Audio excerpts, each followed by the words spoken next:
We don't have an intro. Not yet. So welcome to Casual Movie Club episode 2. My name is Brian. And this is John. And we'll be watching movies casually with you. Right. So when you join the club, you will be a member of the club. The Casual Movie Club. That makes no sense. I'm sorry. It makes enough sense. So we are watching movies week to week. We're going to be picking movies at random or at whim even. And we'll be essentially just reviewing them as we watch them and giving them ratings based off of a criteria that we've set up. Right.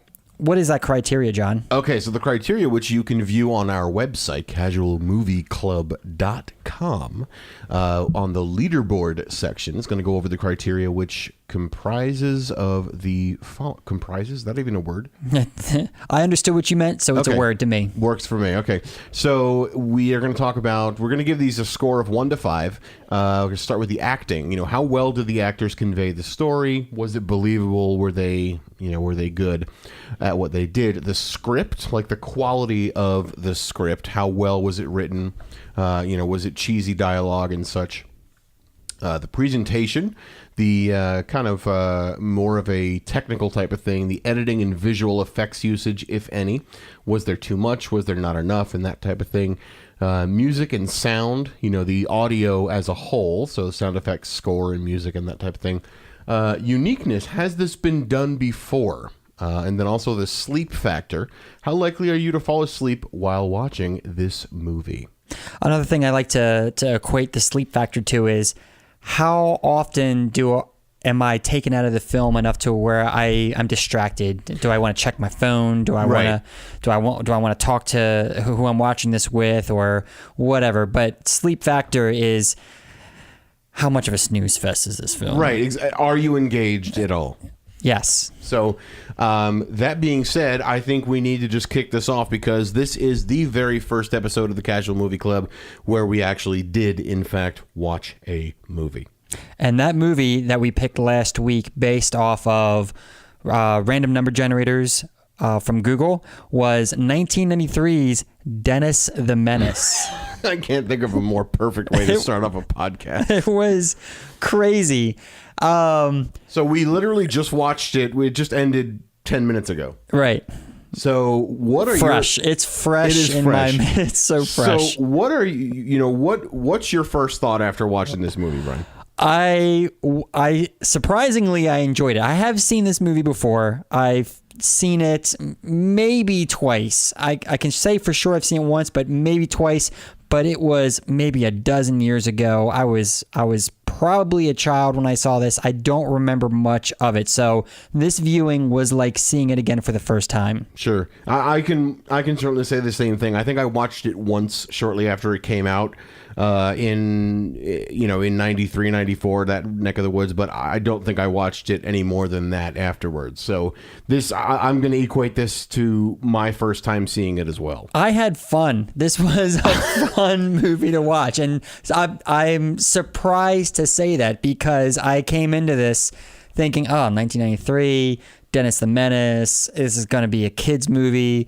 It'll be fine, I suppose. But then we sat down, we watched it together, and I had a good time watching it. I will say I did the same. And towards the end of it, I was starting to get in the I'm kind of over it. Yeah. Towards the end of the movie, it was starting to drag on just a little bit, and I was like, okay, how many different shenanigans is this kid gonna get into, and blah blah blah. But it was enjoyable. It was thoroughly enjoyable. Yeah. It may have just been the really strong margaritas I was drinking. Oh, same. It always helps. So watching children's movie, alcohol needs to be involved. It does. And this episode brought to you by your neighborhood bar, which will make you a fabulous margarita. So this was just to give just a brief overview. Menace the Menace. This movie is based off of the comic strip by the who is this? Who is the artist? Do you remember the artist that I don't, to penned be this? honest. I don't even think I've ever seen a single Dennis the Menace comic. I know I watched the series when I was a kid. I think wasn't it black and white, or was it? It was black and white, That's what I and thought. yeah, the art style was really blocky. Yeah. And the artist was Hank Ketchum, is who these characters are based off of. Okay. The film, though, was written by John Hughes. Right. Now, and I mentioned this to you during the movie. It had the vibe of a John Hughes movie, kind of. Oh, but yeah. it wasn't John Hughesy enough, because when I think John Hughes, I think Uncle Buck, I think Breakfast Club, I think of those movies that sort 16 of Candles. Right, have that like message in there. This was like, yeah, there's a little bit of John Hughesiness going in there, but it wasn't. If you didn't tell me John Hughes was involved, I would not have even picked up on it. Now, this is my interpretation of John Hughes films that I've seen. I've seen every one that you've listed so far. John Hughes is a filmmaker whose storylines I equate to. They're coming of age stories. Right, and there was no coming of age in this movie because it was basically like 3 days in the life of this Of menace? a 5-year-old. Right. Of a 5-year-old menace. Right, who I might add did not look 5 and did not talk like a 5-year-old. No, neither did his friends. No. These children, these apparently 5-year-old children, had the vocabulary of early middle schoolers. Yeah, exactly. Not to mention what was the girl's name? Margaret, yeah. The girl who was like head over heels in love with Dennis and talking about like losing the man of her dreams and whatnot. Like, Yeah, that was one of her lines near the end. Oh, when Dennis was lost, like, the only man I've ever loved is gone and lost forever. I mean, it's not surprising because she's only 5 supposedly, but I mean, I don't ever recall talking to a 5-year-old that spoke that way. No. And I don't know a lot of 5-year-olds to begin with. Yeah, well, no, I don't. But even when I was 5 at the time, I know these kids were using words like preposterous and lunacy. And You actually remember when you were 5? I remember going to school and the friends that I had and some Right. of the teachers I had. Like, there were some life events I remember when I was 5. You're lucky because but I don't remember shit from. I think 10 might be the youngest I can remember. yeah, there's each year there's maybe just a handful of events that I could point to, but and by and large, the details of those years lost to the fog of drinking. I think that's the explanation for most people our age. Yeah. Yeah. So, the interesting thing about this movie that I found, and I wrote a couple of instances down. I mean, would you agree with me that Dennis is basically, he's only viewed as a menace because people don't understand that he's just calling out for attention. And he means well. He does mean well. He means well because, for example, when he used up all of Mr. Wilson's nasal spray, he replaced it with mouthwash. Then the mouthwash had to get replaced with Toilet cleaner.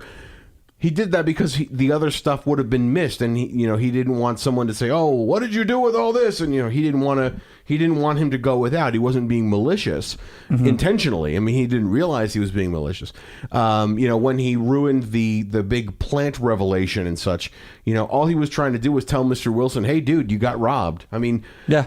And also when he accidentally sets Christopher Lloyd's ass on fire, with the blanket and such, he's just trying to keep him warm. Yeah, 'cause they're out in the woods at night. I mean, at the end of the day, he's just a kid trying to make do. But as a 5-year-old, he has zero tact. Yes. Oh, of course, because he Right. doesn't know any better. A couple of lines that really emphasize the point that you're trying to make is the one with him coming up to Mr. Wilson, just trying to wake him up, like, "Hey, Mr. Wilson, you're one of my favorite people in the world. You taught me how to tie knots, and I really want you to pay attention to me." And he's solicitous of Mr. Wilson's health. He was trying to find out if he was sick or not because Mr. Wilson had a medicine cabinet next to his nightstand with some cough syrup. Well, wait, don't forget, he took all... Mr. Wilson, by the way, brilliantly played by Walter Matthau. Yes. Perfect casting on that. Perfect casting. Yeah. He took an entire pharmacy's worth of prescription drugs and put them by the bed next to him. So we don't know whether he OD'd on stuff intentionally. But he seemed pretty lucid when Dennis wasn't looking. Yeah. But back to your point, though, Dennis was trying to get Mr. Wilson to wake up and pay attention to him. The other line that really stood out to me that kind of illustrates the point that he was just looking for attention. Dennis was just looking for attention. Was when he was under the bridge near the end with Christopher Lloyd, the robber. Right. And he was talking to him about, oh, I can shoot a slingshot really well. Look at me. Pay attention to me. Well, look at what I'm trying to do. Yeah. And this is before Dennis realized that he was the robber. And all Dennis wanted was just to have this guy pay attention to him. Right. And speaking of paying attention, I definitely do not think the parents paid enough attention to him. You don't think so? Not really. Well, I would agree with that. However, I would defend them in the fact that they're both young professionals trying to provide for their family. They were both working. They both had highly demanding jobs. Do we know what the husband did? I don't recall them saying. I don't know what either of them did. Alice Mitchell, played by Leah Thompson, by the way. Right. We have a little mini Back to the Future reunion here. Yeah. Christopher Lloyd and Leah Thompson. But, yeah. I mean, the husband just seemed like I maybe I don't remember, but I don't know what he did. So he could have been a school ring salesman for all we know. Yeah, suit and tie kind of job. He had a name tag on, but there was no real indication of what he did. There was more development into what Leah Thompson's character did. Alice Mitchell, yeah, she was some kind of mall developer. Yeah, or like something like that. There was she was talking about like placing a toy store on the third floor or something. The toy store was going to be on the third floor, and she was arguing for it to be on the first floor because parents were on their way out, and on their way out they want to stop the toy store, and it was easier for kids, and blah blah blah blah blah. Her foil at work, though, real bitch. Oh yeah, real bitch. Her rival, I guess employee or rival at this job. Really lit into her about having a family and I would travel, but I can't because I have a life and you have a kid. So yeah, and she was like mocking her for having a kid, which I mean, I think that's messed up. Yeah, that's totally messed up. Cold-blooded. Yeah, but all in all, the film is, like you said, 3 days in the life of Dennis the Menace, and his exploits with Mr. Wilson, right? His babysitters and the robber that comes to town, right? And it's honestly, I was not sure how I was going to like this going into it. I thoroughly enjoyed it. I mean, would I watch the movie again? Probably not. You know, if I'm babysitting a kid, or if I, later in life I'm fortunate enough to have a kid, sure, I'll sit and watch the movie with them and be like, yo, don't be like this kid, don't be a dickhead. But I mean, it's not a movie I would sit and watch over and over again, for enjoyment. No, I would have no. Maybe I could see myself putting this on for a lark or something in the future, but I would not intentionally go out of my way to watch this film again. No, not at all. So, shall we rate it? Do you want to go into rating, or do you want to go into some tidbits, some trivia, if you will? We could do a little tidbitting. Let's do a little tidbitting before our rating. So so we already talked about Leah Thompson and Lloyd being in Back to the Future trilogy. Yeah. One of the things you brought up earlier while we were watching this is Martha Wilson. She looks like she's in her 60s in this film. This came out in 1993, like we said, but she looks like she's in her 60s. Turns out that she was born in 1929, which puts her at 89 years old. 2018? 2018 puts her puts her around 89 years old. God bless her. And I mean, Walter Matthau, sadly, he passed in 2014, 2015? Something like that, yeah. I don't remember the exact date. Yeah. But God bless her. The thing about Mr. Wilson, though, when he was referring to when he was 5 years old, that would have been at 1993, that would have been 1925. But Walter Matthau, born in 1920. Huh. Yeah. I guess not that interesting of a factoid. It kind of went over me, but I'm saying, just to be courteous. Sure. All right, so let's see. In the and we're just reading off the trivia here from IMDb. In the United Kingdom, the film was initially titled Menace to avoid confusion with the identically named character from the British children's comic The Beano. The film has since been released online in the UK under its American title, in which in line with the DVD and online releases of Hank Ketcham's character. The Beano character is now published as Dennis the Menace and Gnasher. Gnasher? Who's Gnasher? Is that the Christopher Lloyd character? Don't know. Maybe. Let's find out. Yeah. I have no idea. Yeah, Google that. His name is Switchblade Sam. Wow, but that was never revealed in the movie. I don't think. I guess not. No. Wow. No, I don't see anybody named Gnasher in the IMDb list. And actually, this is interesting. Over 20,000 children auditioned for the part of Dennis. 10 were selected to test the role with Walter Matthau. 20,000 kids. That's Let insane. that sink in for a second. That's insane. 20,000 kids. How many kids are you seeing a day?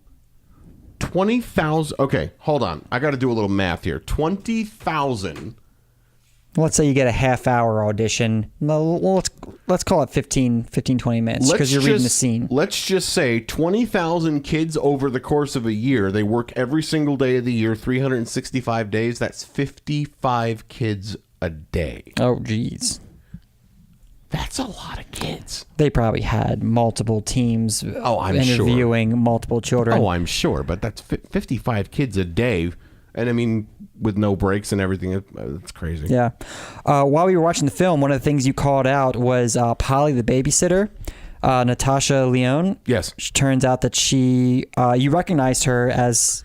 she's from Orange is the New Black. Right. Right. Did you know Robert Stanton, Mr. Henry Mitchell, also in Orange is the New Black? No. Yes. Who does he play in Orange is the New Black? Because I'm trying to think. I don't know that I recall that dude from Orange is the New Black. Robert Mitchell? Yeah. He is... he's Henry Mitchell, I said. But the actor's name is Robert Stanton. In Orange is the New Black, he is Maury Kind. Do you remember the character named Maury? I don't think I do. But then again, characters come and go in that series, so he may have come and gone. But yeah, not something I'm not a show I'm that familiar with. Yeah. But anyway, let's move on to the rating. Yeah, let's rate this. Because I'm excited to rate this. Let's tell them how we really feel, John. All right, awesome. So let me just... Sorry about that. I keep adjusting the mic. Oh, it's all good. All right. So our first bit of thing is going to be acting. So quality of acting. How well did the actors convey the story? How believable? I'm going to give it a 4. Honestly, I'm not the type to just openly jump to a 5. I don't think it was a perfect movie by chance. I think the quality of the acting was good, but not fabulous, not amazing. But 4, you would put it at a 4. I'll give it a 4. Really? Yep. Okay. All right. And you? I would do 3. 3. Okay. I would do a 3. The acting was very solid. What really brought it down for me were the children, and I know that's not fair. They're kids. They did spectacular jobs portraying these characters: Dennis, Joey, Margaret, the rest of the children when they were playing hide and seek. Yep. It just didn't. No singular performance stood out for me acting wise. You know what? I actually am gonna deduct half a point from that. I'm gonna go to 3.5. I'm gonna give it 3.5 because I agree with you. I think 4 might have been too generous. So that gives us a 6.5, and then divide that by 2. Whoops, my computer screen just shut off. What the hell? There we go. All right, so a 6.5. Oops. 6.5 divided by 2 puts us at 3.25. We'll round that down to 3. All right. So next we have script. So what do you think of the script, Brian? I thought the story was decent. It was good for the subject matter. Dennis the Menace is a comic that I did read growing up and beyond. I think that the script really matched the tone of the comic from what I remember. I would give it a 4. I would give it a 4 because of the reasons I just listed off. I'm actually gonna go with a 4 as well. Actually, no, I'm gonna go with a 3.5, and here's why. Because I think that the movie was still predictable, even though it was based off a comic that took place over a number of years. I think that there was still an element of predictability in the story. So I'm going with 3.5. Which puts us at 3.75. Round that up to 4. Or do we want to do decimals for our ratings, for the overall ratings? What do you mean? What do you mean that decimals? So I did 3.5 plus 4 is 7.5. Divided by 2 is 3.75. So do we want to have 3.75? Like, do we want to do a? Yeah, I'm all right. I'm all right with that. Okay, cool. I like that because it's a little more precise. 3.75, and then this was 6.5 divided by 2. Well, we'll just edit this out. 3.25. Okay. All right. Cool. All right. So next we have presentation. So how do you feel about the editing, visual effects? There were some visual effects and some that I could identify. Yeah, I mean, I don't feel like they went overboard with visual effects on this. I think, there was some like flames and stuff that I think were fine. Nothing jumped out at me. So I think that overall, from a technical standpoint, I'm going to give it a 4. Yeah. Yeah, I felt like it was appropriate. Yeah, I would put this at a 5. And the two that really stood out for me were there was a scene in the garage. Dennis was getting paint so he could paint his tree house, his tree fort with Joey and Margaret. Right. He dropped the paint. Now I got to clean this paint up. Let me get the shop vac. I want to suck up all this paint, and then, now I got to get rid of it. And then he reverses the suction and it blows out the paintball. The paintball goes up in the air. It's obvious it was a visual effect. I thought it was well done. Yeah. It was almost seamless. It looked real. So you're basically giving it a perfect score for that. I'm giving it a perfect score for the editing and visuals, for the presentation of the visual effects, and the I'm going ham with this mic stand right here. All right. The other thing that stood out to me was the plant that Mr. Wilson was presenting to the garden committee. Yes. The opening, the money shot where it blooms and it withers and dies. I thought that was really well put together as well. Okay. And again, based off of the subject matter, this is a film based off of a comic strip. The subject matter that they cover, I thought that the visual effects, the presentation of those visual effects and the editing thereof were wholly appropriate for this film. Okay, cool.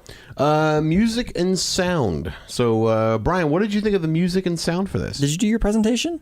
Yeah, I did. I gave it a 4. You get a 4? Okay. I forget who went first, so you can just go first. Okay. Music and sound. It's casual. Yeah, it's very casual. Right. Yeah. Nothing. We're not stodgy. We're not Mr. Wilson's over here. No, we're not. Everything's casual. We're talking about music and sound next. Yeah. I don't know.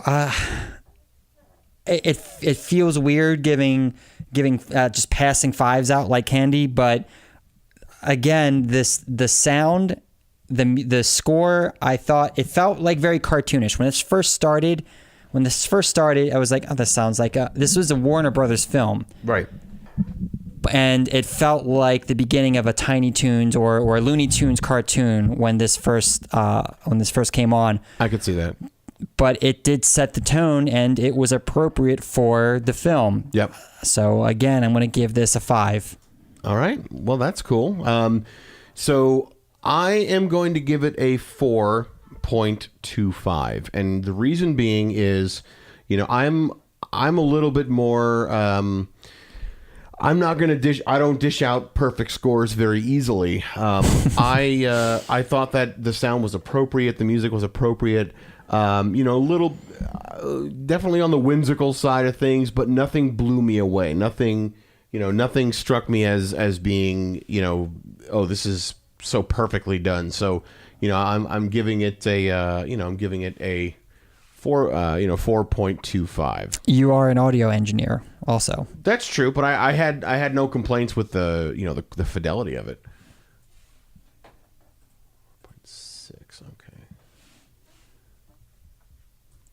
All right, and now we're up to uniqueness. So, uniqueness meaning, has this been done before? I think, and I mentioned this to you while we were watching it, there was definitely some tropes involved. And I know you're a trope guy, yeah, more so than I am. But I mean, there was definitely some predictability with tropes in terms of a lot of butt shots and things that are kind of like you could see it happening. When Mr. Wilson's in the garage and he's looking at something and then he flips the switch and the golf ball just hits him in the ass. I mean, some stuff was kind of predictable, but was this all done in the same package before? I can't say that it has. So I'm going to say for uniqueness, I'm giving it a 4.5, mainly because I don't think there's any other Dennis the Menace type movies, at least that I can think of. No, I mean, there are other movies that are similar to this. A lot of the tropes in the film, though, are common through other films. There's the the adult fear factor. So what I mean by that is the adults being afraid of the kids. This is something that Uncle Buck covers. This is something that all of the Home Alones cover. There are the crazy injuries that happen to the adults. Again, Home Alone. Yep. You got your Uncle Buck. You've got Goonies. There are just the zaniness, the asshole victims also. Right. Mr. Wilson falls under this category also. There are a myriad of tropes throughout this that we can connect to other similar films, other kid films, but also other more adult films also. The uniqueness of the story, though, the uniqueness of all of it, of the total package. I'm with you there. There's isn't really anything that surprised me about this film. You mentioned predictability a little earlier with the script. Right. Which brings my score down. So I would agree with you a little bit on the predictability, but in the sense of my uniqueness score. So out of 5 stars, I would put this at a 3. Okay. All right, and then the last one is the sleep factor. How likely are you to fall asleep during this movie? A few times I was distracted by it just didn't hold my attention the whole time. As much as I enjoyed the film, as much fun as I had watching it, the sleep factor it's probably about 3.5. Okay, I'll give it a 3.5. Now, okay, so we should probably clarify: the higher the number, the better. Meaning it's like I'm gripped. If it's a 5, I am not thinking about anything else but this film. Okay, so you're putting it right in the middle. Holds my attention. Okay. This film, though, puts me. It was about 3.5. It had troubles, especially near the end, holding my full attention. I'm going to agree with you there, and I'm actually going to give it just a solid 3. because there were a couple times where I pulled my phone up, mainly because I was more interested in Facebook posts, and also I was reading the IMDb trivia during the movie as well. So, if it can't hold your attention long enough to start reading about it, right, I think that's a problem. Right, exactly. So, just doing a little bit of quick math here. I'm just quick maths, big shock. Quick maths, 3.25. Okay, so Dennis the Menace final scores are in. We've got an acting score of 3.25, a script score of 3.75, presentation score of 4.5, music and sound 4.5, uniqueness of 3.75, and sleep factor of 3.25. So I think that's a pretty solid basis for our first film. What do you think? I think that's great. Cool. Yeah. So now I think the only thing left to do is pick next episode's film. Okay. Do you want to do random number generators? Let's do it. All so we are going to do random number between, what was it, 1930? 1930, yeah. All right. And 2018. All right. Our year is 2008. Oh, boy. All right. Movies released in 2008. All right. We got it. There's a couple of good ones here. WALL-E, Kung Fu Panda, Iron Man, Incredible Hulk, Dark Knight, Cloverfield, Oof. Quantum of Solace. Wow, there's some Mamma Mia. There's some interesting ones here. So, and now we're doing 1 through 50, I believe. 53, I thought it was. Sure. All right. And 34. All okay. Right. So, what's the best way to do you this? want to look at it in grid view. Is it this? Yeah. Let's see. Oh, that wasn't it. No, maybe it's different. You were doing it on an iPad. I was doing it on a tablet. 1, last 2, time. 3, 4, 5, 6. 1, 2, 3, 4, 5, 6, 7, 8, 9, 10. All right, we're doing 34. Okay, 11, 12, 13, 14, 15, 16, 17, 18, 19, 20, 21, 22, 23, 24, 25, 26, 27, 28, 29, 30, 31, 32, 33, 34 is The Wrestler. Oh, Darren Aronofsky. Yeah. So we are doing the movie from 2008 called The Wrestler. Oh, I haven't seen this one yet. I've heard great things about it, though. I have not either. I've not seen this either. So the description from IMDb says, a faded professional wrestler must retire, but finds his quest for new life outside the ring a dispiriting struggle. Stars Mickey Rourke, Marissa Tomei, Evan Rachel Wood, Mark Margolis. Mark Margolis. Woo. AJ Naidoo, who I believe was he was in Office Space. He played the guy Naina Najad or whatever his name was. Yeah. So this should be interesting. So next episode's movie will be 2008's The Wrestler. I am very excited for this. This director is somebody I've thoroughly enjoyed. Are you familiar with this director, John? I can't say that I am. He's done such films as Pi, Requiem for a Dream, Mother, yeah, The Fountain. Wow. This guy can put together a movie. Nice. Well, I look forward to seeing that. So, on that note, I think we can wind it up. What do you think? I think we're good. Yeah, let's wrap it up. All right. So as always, you guys can reach out to us on Twitter, Facebook, not Facebook yet, but Twitter, Instagram, at Casual Movie Club. We're also at casualmovieclub.com. Reach out to us. Let us know if you have any feedback, questions, thoughts, comments, suggestions, feelings, opinions, anything at all. Let us know. We'd love to hear from you. You can find us on Apple Podcasts. You can find us on TuneIn and Stitcher as well. You can also subscribe to us, give us a rating, leave us a comment that helps other people find us. Absolutely. You can also call us and leave us a voicemail. We may read your voicemail live on air. If you do, you can reach us at 402-882-2742. Or shoot us an email, casualmovieclub@hotmail.com. Until next time, I'm Brian. And I'm John. And don't forget, you can always join the club. Join that club. And at some point we'll have some music here, but until then, we're just going to end it.